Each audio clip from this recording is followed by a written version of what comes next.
प्रशासनिक अधिकारी एवं सामने बसिथिबा हजार हजार संख्यार समस्त कॉलेज रो आसीथिबा भौणी माने भाई माने समस्त को मोर अभिनंदन एवं शुभेच्छा ज्ञापन करुछे। आज गोटे सुंदर कार्यक्रम माननीय मुख्यमंत्री नवीन पट्टनायक निर्देश रे 5टी अध्यक्ष निर्देश रे आज बरगढ़ जिले में होउछे। हजार हजार संख्यार बरगढ़ जिलार सब कॉलेज रो भाई भौणी माने आज योगदान देछन। इटा निश्चित भाव में गोटे प्रशंसनीय उद्यम सरकार का जे युवपीढ़ी भितरे जे प्रतिभा अच्छे जे दक्षता अच्छे ताको उन्मोचन करवा ताके उपस्थापन करवा गोटे प्रकृष्ट माध्यम है।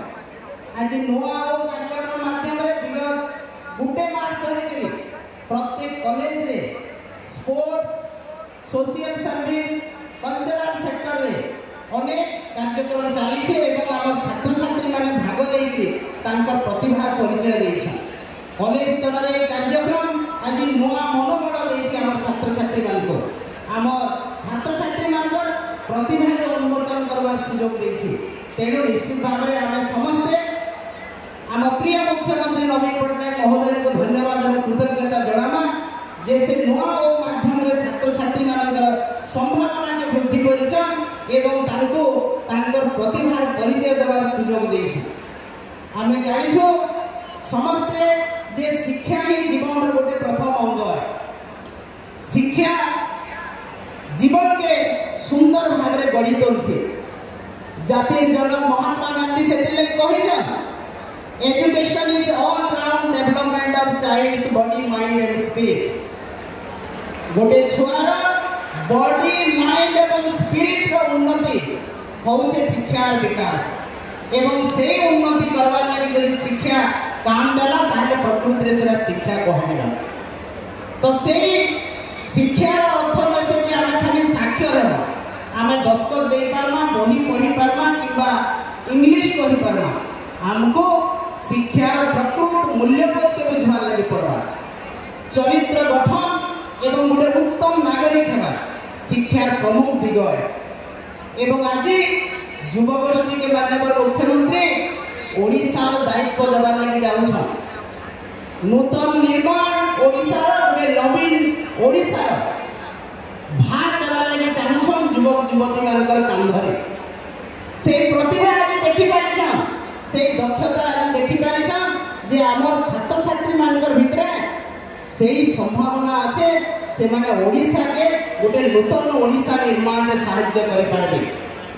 स्वामी विवेकानंद 100 वर्ष पूर्व कही जे युवक माने ए भारत वर्ष गठन प्रमुख भूमिका नेबे दिन आसवा एवं आज से दिन आरंभ हो सारलान शुभारंभ हो सारलान।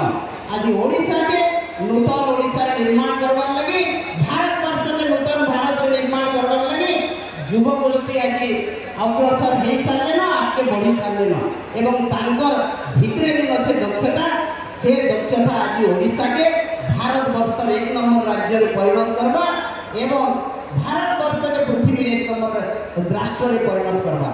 तो राष्ट्र गठन जे संभावना अच्छे आपण भितरे युव प्रतिभा आपण माने से युव प्रतिभार उत्थापन से युव प्रतिभा ताको परिचय देवार दायित्व आज आम मुख्यमंत्री नवीन पट्टनायक नहीं।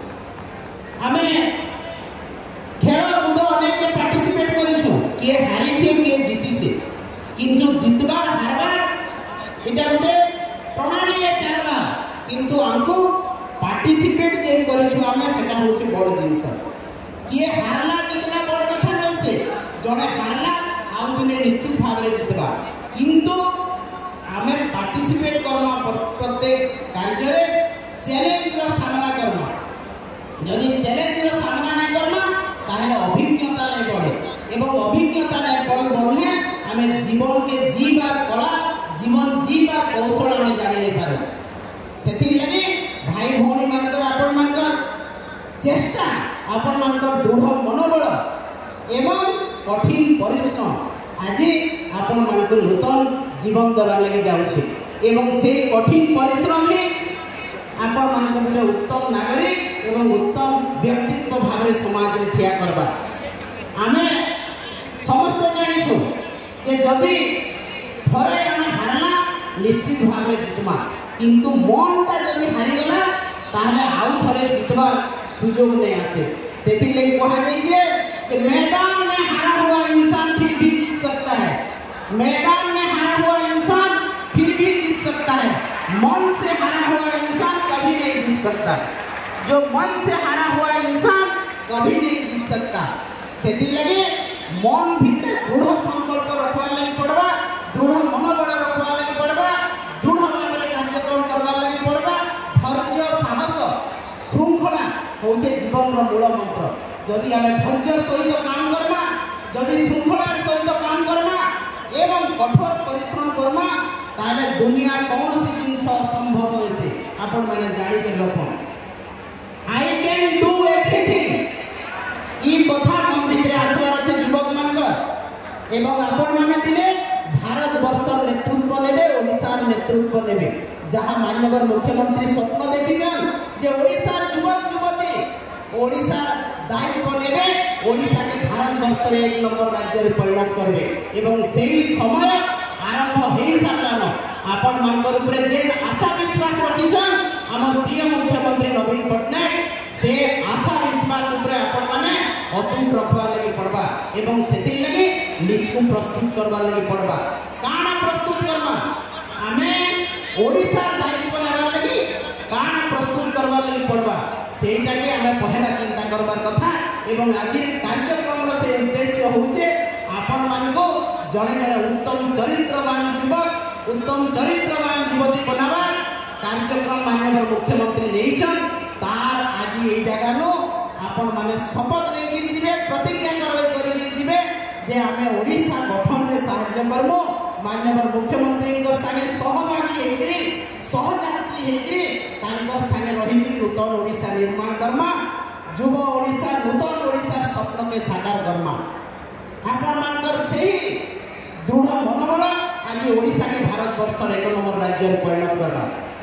विवेकानंद कथा जे कहिगले युवक माने राष्ट्र निर्माण प्रमुख भूमिका नेबे, आज से राष्ट्र निर्माण प्रमुख भूमिका नेबार लगी माननीय मुख्यमंत्री आज आपण मानको जगह के डाकिछन एवं आमे सिखि के जिमा निजको प्रस्तुत करि के जिमा एवं आगामी दिन में समाज सेवा करबा लगी आमे लाइमा।